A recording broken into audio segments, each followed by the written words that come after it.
Today in this video we are going to discuss about the excretory products and the type of excretory products which is very much required for the elimination of nitrogenous waste and also maintaining the osmoregulation in the body. So as an introductory part we will be seeing the various types of elimination and the nitrogenous products.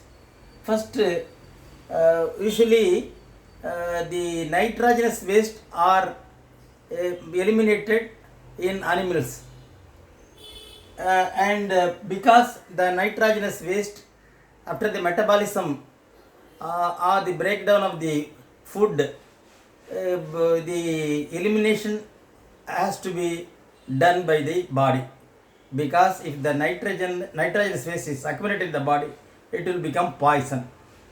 So for that the excretory system is very much essential, and nitrogenous waste produced should be excreted based on the different kinds of excretion. The animals are named as the ammonotelic and ureotelic, uricotelic. So it excretes ammonia. Some of the animals excrete ammonia, for example fish, and some of the animals excrete urea, that is CH4N2O, and some of the urea, that is in case of mammals, and uric acid C5H4N4O3. This is in the form of uric acid, that is uricotelic. So usually how the nitrogenous waste are created? Usually the protein is made up of or metabolized into amino acids, and the nucleus also the nitrogenous bases are there.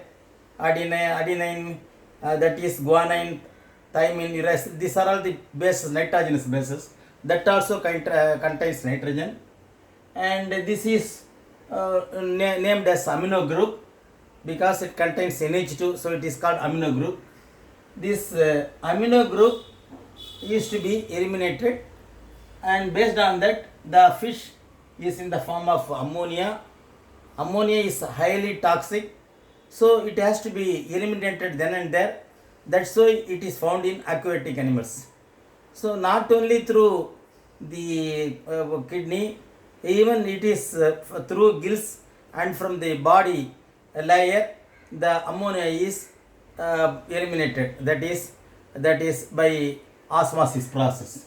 And then in the case of mammals and amphibia, urea is excreted, and in the case of birds, insects, reptiles and land snails, the uric acid is eliminated. Generally in animals, the usually we take carbohydrate and then fat and then protein. These three nutrients we are mainly taking, and then the remaining things are called regulators, that is vitamins, minerals. So these three chemical compounds constitute major substances, that is carbohydrate. Carbohydrate is again divided into monosaccharide, disaccharide, polysaccharide, and then the protein is made up of amino acids, and then fat is made up of glycerol and fatty acids. In the case of carbohydrate and fat, that can be stored for future use. So these two compounds can be stored in the body. Whenever excess if we are taking, then it will be stored in the body for future use. But in the case of protein, it cannot be stored. It has to be eliminated compulsorily. That is, the protein cannot be stored as amino acid or proteins. That is, amino acid protein is by the general formula RCH NH2COOH. So the protein is made up of amino acids which the body cannot use, it cannot store. So NH2 are to be removed. That nitrogenous waste is to be removed. Basing on nitrogenous waste, we already told you, that is ammonotelic, ureotelism, ammonotelic or ammonotelic, ureotelism or ureotelic, and uricotelism or uricotelic animals. So first we will see the ammonotelism. The example, usually it is found in aquatic. Already we told that it is highly poisonous. It has to be eliminated. So through in the water it has to be diluted.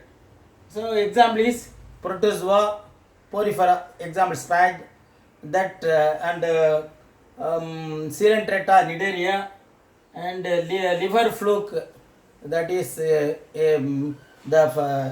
Ascaris, that is round worms, and tapeworms, that is flat worms. These are all some of the amphibians, crocodiles. Kidney play minor role in excretion. So these are all ammonotelic animals, because the ammonia is highly toxic, which has to be eliminated. And then the ureotelism, it eliminates the nitrogen waste is eliminated in the form of urea, or that is creatinine. Many animals get as much water required, so ammonia readily combines with carbon. In this case, the animals get water, and also the ammonia cannot be eliminated as such.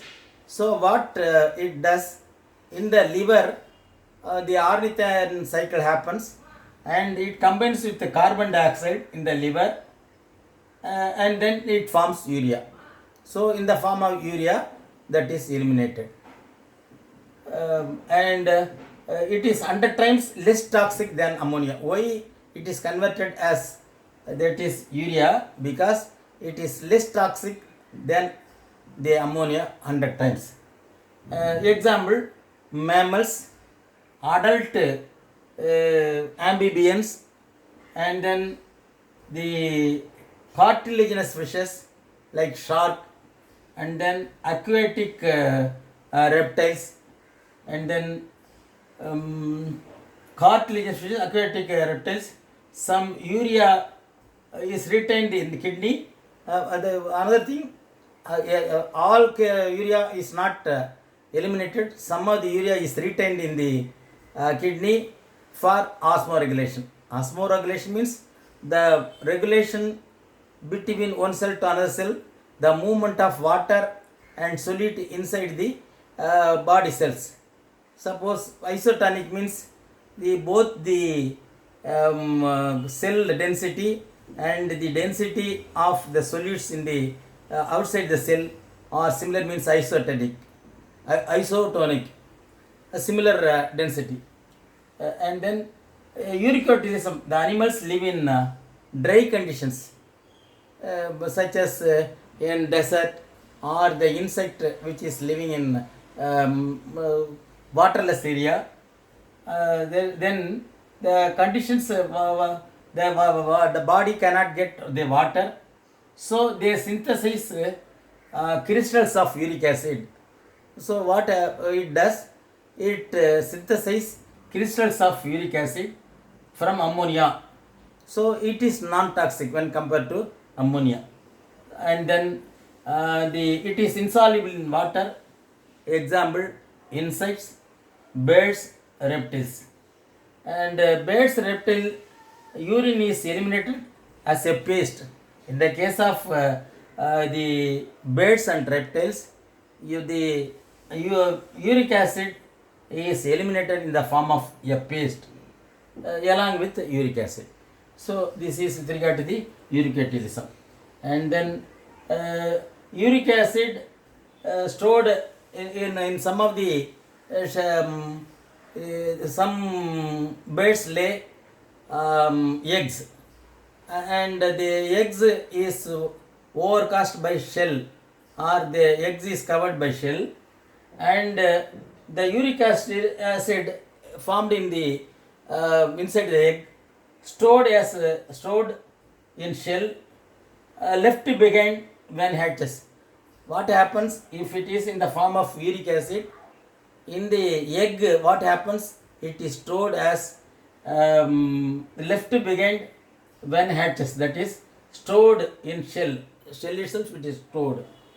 And aminotelism, amino acid excrete in case of apart from this, another two types of animals also there, that is called aminotelism and gonatelism.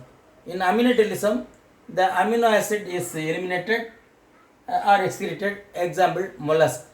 And gonatelism, in case of spider, the nitrogenous waste is eliminated as guanine. So தமிழிலே excretion of, அதாவது வெளியேற்றம், nitrogenous கழிவுப்பொருட்கள் வெளியேற்றப்பட வேண்டும் அனிமலிலிருந்து. இது protein, நாம் பொதுவாக நாம் உணவு சாப்பிடுவதில் முக்கியமாக உள்ளது புரோட்டீன், புரதச்சத்து, கார்போஹைட்ரேட் மாவுச்சத்து, கொழுப்புச்சத்து. இந்த மூன்று விதமான சத்திலே இந்த இரண்டும் கார்போஹைட்ரேட்டையும் கொழுப்பும் உடம்பிலே சேமித்து அதிகமான உள்ளதை சேமித்து வைக்கப்படும். ஆனால் புரோட்டீன் அவ்வாறு சேமித்து வைக்க முடியாது. எனவே அந்த புரோட்டீனுடைய மெட்டபாலிசத்தின் பொழுது அவை சிதைக்கப்படுவது அந்த நைட்ராஜனஸ் வேஸ்ட்டை வெளியேற்றப்பட வேண்டும், உடனுக்குடன் வெளியேற்றப்பட வேண்டும். அவ்வாறு வெளியேற்றப்படுவதற்கு முக்கியமாக மூன்று விதமான கழிவுப்பொருள் அனிமலிலே காணப்படுகிறது, விலங்குகளிலே காணப்படுகிறது. அம்மோனியாவை வெளியேற்றுகின்ற அனிமல்கள், அடுத்தது யூரியாவை வெளியேற்றுகின்ற அனிமல்கள், யூரிக் ஆசிடை வெளிப்படுத்துகின்ற அனிமல்கள். அம்மோனியாவை வெளிப்படுத்துவது மீன்கள், யூரியாவை வெளிப்படுத்துவது இந்த mammals, that is urea, that is mammals, amphibia, and then birds, insect, ரெப்டைல்ஸ்லே யூரிக் ஆசிட். பொதுவாக புரோட்டீனை சேமித்து வைக்க முடியாது, அந்த புரோட்டீன் சிதைப்பது நைட்ராஜனஸ் வேஸ்ட்டு. இந்த புரோட்டீனை அந்த பாடி அமினோ ஆசிடாக சேர்த்து வைக்க முடியாது. எனவே அதில் இருக்கின்ற அம்மோனியாவை வெளியேற்ற வேண்டும்.